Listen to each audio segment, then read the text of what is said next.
विलाप कर रहे हैं। और जनक जी तो पालकी के पीछे पीछे नंगे पांव दौड़ते जा रहे हैं। सबने रोका, महाराज रुक जाइए, कितनी दूर तक दौड़ते जाएंगे, क्या अयोध्या तक जाएंगे क्या?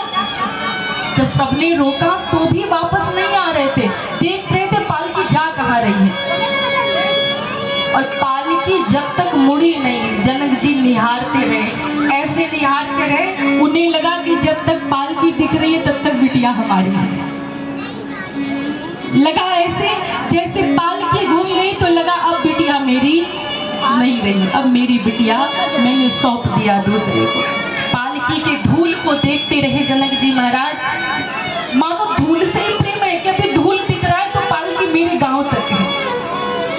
और इधर संसार का नियम है, बहुत ज्यादा सुख मिले तो समझ जाइए दुख आने वाला है। हमने परसों ही दीपक भैया से कहा, बहुत ज्यादा हंसी है तो समझिए बहुत ज्यादा रोने वाले हैं। ये नियम है, आपका एक कोटा बना हुआ है। सुख भी बहुत आए तो समझ जाइए कि बस अगले क्षण दुख भी आने वाला है। भगवान ने सबका कोटा बनाया हुआ है।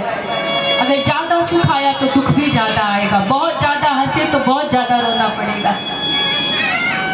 ये संसार का नियम है, लाभ के बाद हानि, हानि के बाद लाभ, सुख के बाद दुख, दुख के बाद सुख, दिन के बाद रात, रात के बाद दिन। ये नियम है।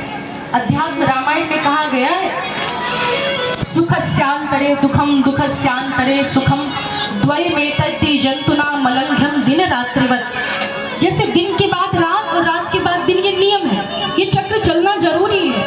उसी प्रकार सुख के बाद दुख और दुख के बाद सुख, ये जरूरी है। पूरे जनकपुर में दुख ही दुख छाया हुआ है, सब रो रहे हैं। और वही थोड़ा सा आगे बढ़े तो अयोध्या में सब प्रसन्न होकर आनंदित है। कोई चौक पुर रहा है, कोई मंगल गीत गा रहा है, सब आनंदित है। ध्यान दीजिए, क्यों?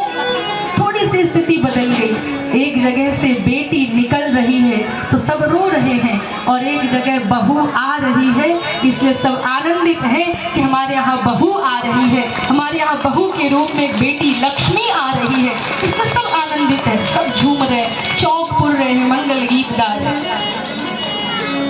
आज तीनों मैया आरती की थाल सजा के द्वार पे खड़ी हैं। चारों दूल्हा सरकार, चारों दुल्हन के साथ जैसे अयोध्या में पधारे, सारी माताएं मीटिंग कर रही हैं कि क्या मुंह दिखाई देना है।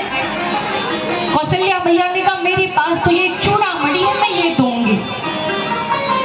कैकेयी मैया ने कहा, अब तो आपके सामने मेरा जो होगा वो उपहार छोटा पड़ जाएगा, तो मुझे क्या देना चाहिए?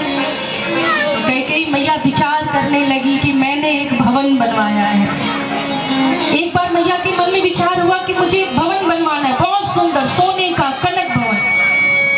दशरथ जी से कहा, दशरथ जी ने बुलाया विश्वकर्मा जी को, सुंदर वो कनक भवन बनवाया। लेकिन आज तक उस भवन में कैकेयी मैया ने चरण भी नहीं रखा था, केवल बनवाया था। और आज कैकेयी मैया अपनी बहू के लिए नहीं, जानकी जी के लिए। कौशल्या मैया से कहा, अगर आप चूड़ामणि दोगी तो मैं वो कनक भवन अपनी बहू को दे दूंगी, जानकी को मैं कनक भवन प्रदान करूंगी। अब सुमित्रा मैया बेचारी किनारे में बैठी है, सोच रही है किसी ने चूड़ामणि दे दी, किसी ने कनक भवन दे दिया, मेरे पास तो कुछ ऐसा है नहीं, मैं दूं तो क्या दूं। सुमित्रा मैया विचार कर रही है क्या देना चाहिए, क्या देना चाहिए। तो सुमित्रा मैया ने क्या दिया पता है? सुमित्रा मैया ने जानकी मैया से कहा, बिटिया जब जानकी मैया आई तो सबने मुंह दिखाई दिया। सुमित्रा मैया ने कहा, बिटिया आपको भवन मिल गया, कनक भवन, आपको भवन मिल गया, आपको भवन में रहने वाले पति और परिवार मिल गए, एक चीज की कमी है, मैं बस वो देना चाहती हूँ। आपको पति मिल गए, भवन मिल गया, बस पुत्र की कमी है। और लक्ष्मण जी के हाथ को पकड़ा, कहा ये पुत्र आज से मैं तुम्हें सौंपती हूँ, तुम्हारा परिवार पूर्ण हो जाएगा। लक्ष्मण आज से तुम्हारा पुत्र है, यही मुंह दिखाई दे रही है। तीनों मैया मीटिंग कर रही हैं और आरती की थाल सजाई हुई है, सब एक ही गीत गा रही हैं। क्या गा रही है? और पूरे अयोध्या वासी भी उमड़े हुए हैं, अयोध्या वासी भी इंतजार कर रहे हैं कि बारात कब आ रही है। सभी भाव से गाएंगे,